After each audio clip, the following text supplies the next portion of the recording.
Hi hello అందరికీ నమస్కారం. Welcome to my channel Telugu stories.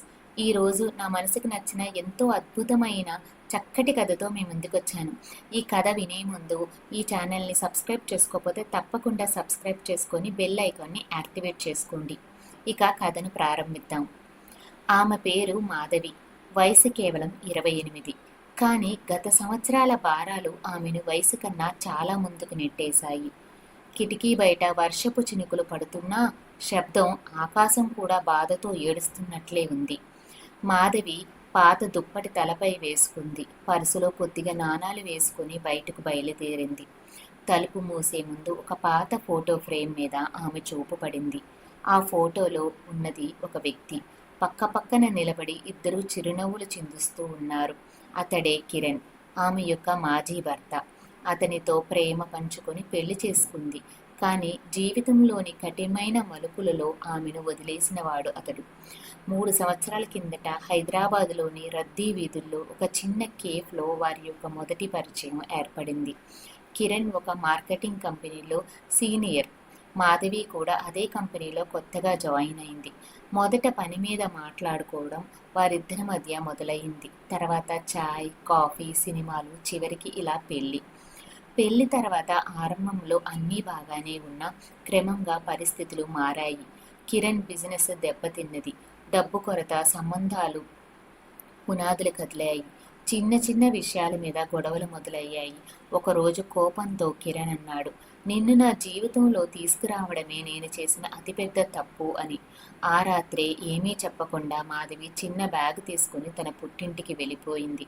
కానీ అక్కడ ఆమెలో బాధ ఎవ్వరూ పట్టించుకోలేదు. తల్లిదండ్రులు ముందే చనిపోయారు. ఆమెకి సోదరులు ఆమె భారాన్ని చూడలేకపోయారు. కొద్ది వారాల తర్వాత కోర్టులో విడాకులయ్యాయి. కిరణ్ ముఖంలో ఎలాంటి భావము, బాధ లేదు. మాధవి కూడా కన్నీరు పెట్టుకోకుండా సంతకం చేసేసింది. ఇప్పుడు ఆమె 8 నెలల గర్భవతి. మాధవి పూర్తిగా ఒంటరిగా ఉంది. ఆధారం లేనిది. ఒక పాత గది, కొన్ని పాత్రలు, పొట్టలో పెరుగుతున్న శిశువు, అంతే. మాతృత్వం ఆనందం కాకుండా ఆమెకు ఒక యుద్ధంలా మారింది. ప్రతి ఉదయం మాధవి తన పొట్టపై చెయ్యి వేసి తన బిడ్డ చేసే శబ్దాన్ని, తానే ఆ శబ్దాన్ని అనుభవించేది. పాప, నేను నీకోసమే బ్రతుకుతున్నాను, నీకు ఒక మంచి భవిష్యత్తుని ఇవ్వాలనుకుంటున్నాను అని నెమ్మదిగా చెబుతూ ఉండేది. ఆ మాటలు చెబుతూ లేచి బయటకు బయలుదేరేది. ఉద్యోగం కోసం ఆమె నడిచిన రోడ్డులో వందల అడుగులు ముద్రలు పడిపోయాయి. ఆమె వెళ్ళి ఒక బేకరీలో అడిగింది. అక్కడ మేనేజర్ ఆమె పొట్టవైపు చూసి చిరునవ్వులు నవ్వి అన్నాడు, మేడం, మేము మీకు సహాయం చేయాలి అనుకుంటున్నాం, కానీ మీకు ఈ దశలో పని ఇవ్వడం మాకు రిస్క్ కాబట్టి క్షమించండి అని. తర్వాత ఆమె ఒక క్యాటరింగ్కి వెళ్ళింది. అక్కడ పనిచేసే వాళ్ళు ఎగతాళి చేశారు. ఇంత పొట్టతో మిషన్ దగ్గర నిలబడగలవా అని అడిగారు. తర్వాత ఆమె ఒక చిన్న షాప్లో అడిగింది. ఆ యజమాని కరుణతో చూసి ఇలా అన్నాడు, అమ్మ, నేను పనిచేస్తాను, నువ్వు వెళ్ళి పాపని కాపాడుకో అని. ఇలా ఎక్కడికి వెళ్ళినా అదే మాట, నువ్వు గర్భవతివి, నువ్వు బలహీనురాలివి అంటూ ఉద్యోగం అవకాశం లేదు అని. ఇంటికి తిరిగి వచ్చిన మాధవి రాత్రుల్లో చాలాసార్లు తలుపును మూసుకొని మౌనంగా ఏడ్చేది. కానీ కన్నీళ్లకు ఎప్పుడూ ఎక్కువసేపు అనుమతించేది కాదు. ఆవిరైపోయిన కన్నీరు బదులు ఒక గట్టి సంకల్పం మాత్రమే మిగిలేది. నేను ఆగను, ఎవరూ నన్ను అడ్డుకోలేరు. ఈ బిడ్డ కోసం, నా గౌరవం కోసం నేను తప్పనిసరిగా నిలబడాలి అని. రోజులు గడుస్తున్నాయి. పొట్ట భారమవుతోంది. డబ్బులు తగ్గిపోతున్నాయి. పొరుగువాళ్ళు కూడా ఎగతాళి చేస్తున్నారు. ఒంటరిగా గర్భంతో తిరుగుతూ ఉంటావు, ఎలా ఉంటుంది? ఇంట్లో కూర్చో, పాప పుట్టాక ఏదో ఒకటి చూసుకుందువు కాని అని. కానీ మాధవి మాత్రం తలవంచలేదు. ఎందుకంటే ఆమెకిప్పుడు డబ్బు అవసరం. ఒకరోజు వర్షం కురుస్తున్న సాయంత్రం ఒక పాత పత్రికలో ప్రకటన కనిపించింది. సుప్రసిద్ధ కంపెనీలో అనుభవజ్ఞులైన ఉద్యోగాలు కావాలి అంటూ. ఆమె గుండె ఒక్కసారిగా వేగంగా కొట్టుకుంది. ఇదే నాకు వచ్చే ఆ అవకాశం కావచ్చు అనుకుంది. అందుకే ఆ చిరునామా పట్టుకొని ఆమె బయలుదేరింది. తర్వాతి రోజు ఉదయం వర్షం ఇంకా చినుకులుగా పడుతూనే ఉంది. మాధవి తన పాత సలారు వేసుకుని జాగ్రత్తగా పర్సులో తన యొక్క బయోడేటా పెట్టుకుంది. ఈరోజు ఏం జరిగినా వెనక్కి తగ్గను అని తనలో తను మాట్లాడుకుంది. ఆఫీస్ బిల్డింగ్లో అడుగు పెట్టుకుని ఆఫీస్ బిల్డింగ్లోకి అడుగు పెట్టగానే ఆమె గుండె గట్టిగా కొట్టుకోవడం మొదలయింది. రిసెప్షన్ దగ్గర సైన్ చేసి లోపలికి నడిచింది. ఆమె అడుగులు నెమ్మదిగా ఉన్నా కానీ గట్టిగా వినిపిస్తున్నాయి. ప్రతి కదలికలో ఆమె పొట్ట భారమై కదులుతుంది. ఎదురుగా ఉన్న పెద్ద తలుపులు తెరిచి అంతే. మరొక్క క్షణంలో ఆమె శ్వాస ఆగినట్లయింది. ఎందుకంటే ఆ ఆఫీసులోని పెద్ద టేబుల్ వెనుక కూర్చున్నవాడు ఎవరో కాదు, ఆమె యొక్క మాజీ భర్త కిరణ్. కిరణ్ కళ్ళల్లో ఆశ్చర్యం మెరిసింది. ఇంకా ఏమైనా ఇంతవరకు నేను వదిలేశానా అని అనుకున్నాను, కానీ ఇప్పుడు నా ముందే నిలబడి ఉంది అని అనుకున్నాడు.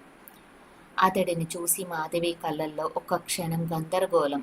కానీ వెంటనే తనను తాను గట్టిగా నిలబెట్టుకుంది. నేను భయపడకూడదు, నేను ఈ ఇంటర్వ్యూకి వచ్చిన అభ్యర్థిని మాత్రమే అని. కిరణ్ తల వంచి పేపర్లు తిరిగేస్తూ అన్నాడు. మాధవి, ఇక్కడ నిన్ను మళ్ళీ చూడాలి అని నేను అస్సలు ఊహించలేదు అని. అప్పుడు మాధవి ప్రశాంతంగా సమాధానం ఇలా ఇచ్చింది. నాకు కూడా అలాగే ఉంది కిరణ్, కానీ నేను ఉద్యోగం కోసం వచ్చాను, మన యొక్క వ్యక్తిగత విషయాల కోసం కాదు అన్నది. కిరణ్ ఒక వ్యంగ్య చిరునవ్వుతో అన్నాడు. నీ బయోడేటాలో గ్యాప్ చాలా ఉంది. ఇంతకాలం తర్వాత తిరిగి నువ్వు పనిచేయగలవా అని. మాధవి కళ్ళల్లో కాంతి మెరిసింది. గ్యాప్ కాదు కిరణ్, అది ఒక అనుభవం. ఆ కాలంలో నేను బ్రతకడం నేర్చుకున్నాను, బలహీనతను ఎదుర్కొని సమస్యలను గెలవడం నేర్చుకున్నాను. ఈ ఆఫీసులో ఏ పనైనా నేను చేయగలను అనింది.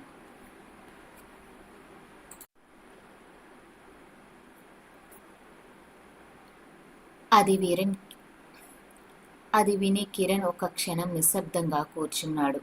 ఆమె మాటల్లో నిశ్చయతనాన్ని చూసి అతనికి లోపల కొంత కలత కూడా కలిగింది. అది విని కిరణ్ ఒక్క క్షణం నిశ్శబ్దంగా కూర్చున్నాడు. ఆమె మాటల్లోని నిశ్చయాన్ని చూసి అతనికి లోపల కొంత కలత కూడా కలిగింది. అంతలోనే పక్కన కూర్చున్న హెచ్ఆర్ మేనేజర్ అభినవ్ ఇలా అన్నాడు. మేడం, మీరు చాలా స్పష్టంగా ధైర్యంగా మాట్లాడుతున్నారు. ఇలాంటి వాళ్ళే మాకు అవసరం అని. ఇంటర్వ్యూ కొనసాగుతుంది. కిరణ్ ఇంకా ప్రశ్నలు అడిగాడు. ఆమెను కఠినంగా పరీక్షించాలనుకున్నాడు. ఎన్నో కఠిన పరీక్షలు వేశాడు. కానీ మాధవి ఒక్కో ప్రశ్నకు ఎంతో ఆత్మవిశ్వాసంతో సమాధానమిచ్చింది. చివరిగా రూమ్లో సైలెన్స్ ఏర్పడింది. మాధవి తలెత్తి నిలబడి కృతజ్ఞతగా అనింది. ఇవాళ నాకు వచ్చిన ఈ అవకాశం చాలా విలువైనది, ధన్యవాదాలు అని. ఆమె బయటికి నడిచి వెళ్ళిపోయింది. బయట వర్షం ఇంకా పడుతూనే ఉంది. ఆమె మెల్లగా ఆకాశం వైపు చూసి అనుకుంది. ఇది కేవలం నా యొక్క మొదటి అడుగు మాత్రమే, ఇంకా నేను చాలా దూరం నడవాలి అని. ఇలా కొన్ని రోజులు గడిచాయి. మాధవి ప్రతి ఉదయం తలుపు దగ్గరికి వెళ్ళి పోస్ట్ బాక్స్ని ఆతృతగా చూసేది.